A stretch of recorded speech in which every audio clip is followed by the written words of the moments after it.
Welcome to this explainer. So we've probably all daydreamed about a perfect world, right? But what actually happens when a group of people tries to build one from scratch?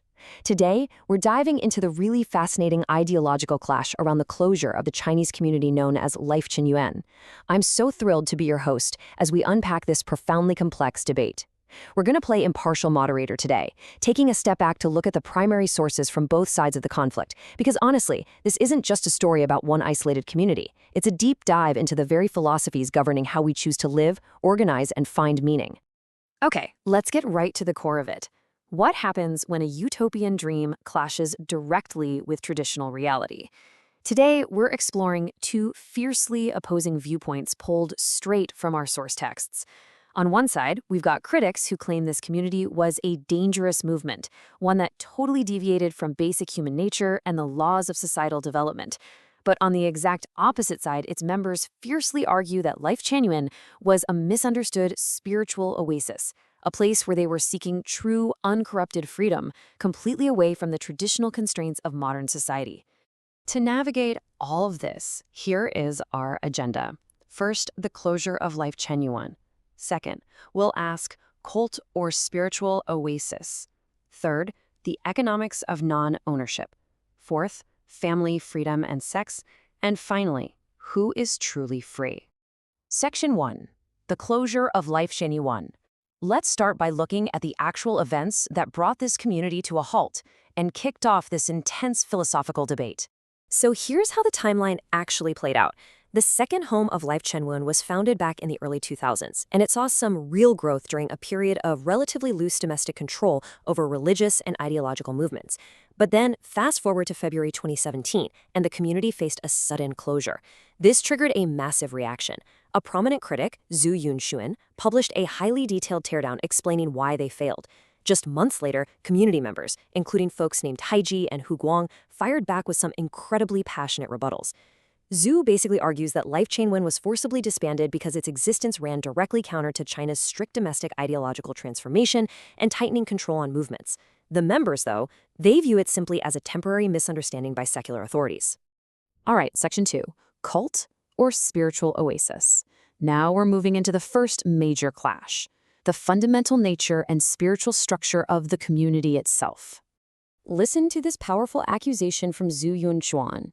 He states that Lifechanyuan, despite all its claims of liberation, actually just allows people to shift from the oppression of a secular regime to the oppression of a theocracy.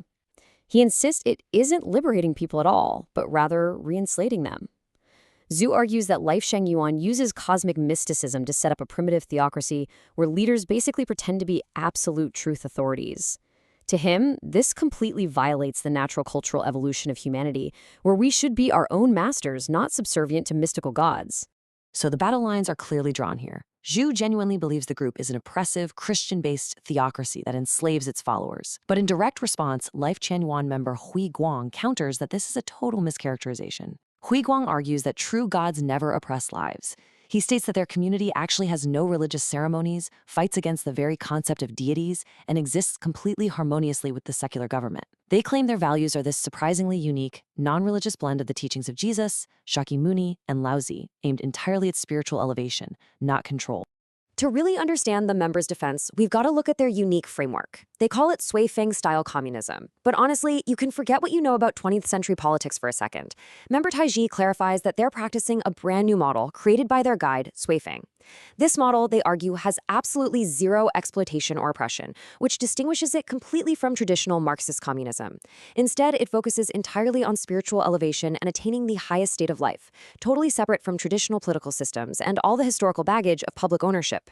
Moving on to Section 3, the economics of non-ownership. Let's look at how a society should actually handle resources, labor, and property. Zhu's economic critique is incredibly sharp. He attacks their primitive agricultural isolation, calling these types of communities Xanadus, that completely deviate from the unstoppable globalization and worldwide division of labor that human society needs. He firmly believes their model is doomed to fail due to inevitable material scarcity. But what's interesting here is that Zhu isn't a pure capitalist either. He actually views extreme private ownership and the monopolization of resources as a literal cancer cell to society. Instead, he advocates for a community with a common destiny that perfectly balances resource allocation. So the really crucial point here is how each side views property. Zhu advocates for a traditional balance. He argues we should return what belongs to society and what is private to the individual, which prevents extreme selfishness while still maintaining order. But Taiji, speaking for Lifechanyuan, flips this entirely on its head. He asks a pretty piercing question. Aren't the very systems of public and private ownership the root cause of today's global crises? They argue that the traditional economic models Zhu is defending are exactly the things destroying the world right now. And this brilliantly illustrates Lifechanyuan's alternative approach, non-ownership. They reject both public and private property entirely, opting instead for a system where no one actually possesses anything, but everyone can freely use whatever they need. I mean, imagine a world where you don't own your car, your house, or even your phone, but you always have access to one the exact second you need it. It's a radical vision of a society where people live in total interconnectedness, free from the desire to hoard or the constant fear of lack. It's not about communal control. It's literally about the complete removal of the concepts of mine and yours. Section 4. Now we arrive at the most provocative part of the entire debate: family, freedom, and sex. Lifechanyuan doesn't shy away from controversy at all. They actually embrace it philosophically. Their guide, Shufeng, uses this wildly audacious quote from Bodhidharma, the patriarch of Zen Buddhism. Nature, or sex, is Buddha. Let that philosophical weight sink in for a second. They use this specific idea to anchor their belief that sexual liberation is a natural attribute given by the greatest creator. To them, it's a direct path to enlightenment, not some evil practice to be shunned or heavily regulated by society. Well, Zhu vehemently disagrees with this entire premise. He argues that the traditional nuclear family is the fundamental cellular body of social harmony, fairness, and justice. Citing corporate management science, surprisingly enough, he claims that teams of 4 to 8 people are the most scientifically efficient.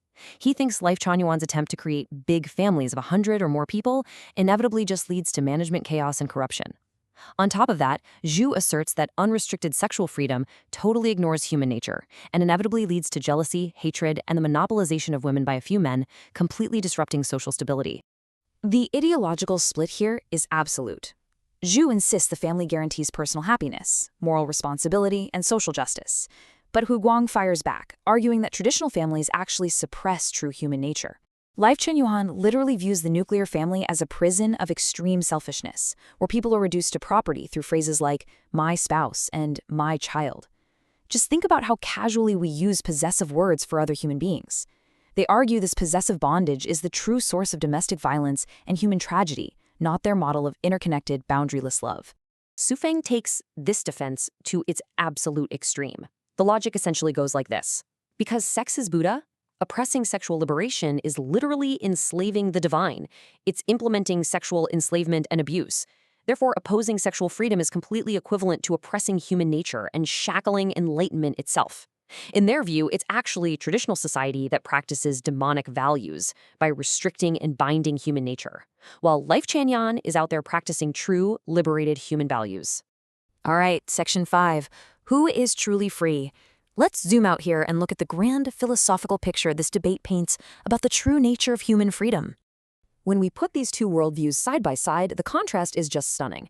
Under religion, Zhu sees an oppressive theocracy based on mysticism, while Lifechanyuan sees non-religious spiritual elevation. Economically, Zhu believes we absolutely need globalization and a balance of private and public ownership, whereas Lifechanyuan champions non-ownership where everything is shared freely without any possession at all. And societally, Zhu argues that nuclear families ensure harmony and stability, while Lifechanyuan asserts that traditional families are selfish prisons that suppress true freedom. It is a complete top-to-bottom clash between structured, traditional boundaries and a vision of a boundaryless, non-possessive oasis. Member Taiji uses this powerful statement from their core text, the 800 Values for New Era Human Being, to completely dismiss Zhu's critique. Those who contemplate new solutions with traditional values are reactionaries resting on their laurels. What Taiji's suggesting here is really profound. You cannot possibly judge a new, totally unprecedented paradigm of freedom using the outdated metrics, fears, and structures of the exact society it's actively trying to transcend. To them, Zhu's analysis is fundamentally flawed right out of the gate because he's using old rulers to measure an entirely new dimension. As we wrap up this explainer, we want to leave you with a fundamental question to ponder. We've seen both sides of this incredibly intense debate today. So, in the pursuit of a perfect society, does true freedom actually require the complete destruction of traditional boundaries, like ownership and the nuclear family, exactly like Lifechanyuan argues? Or, as Yu Chuan warns, do those very boundaries exist for a crucial reason, to protect us from our own nature and prevent total societal chaos? Really think about how you define freedom in your own life. Thank you so much for joining me, and keep questioning the structures around you.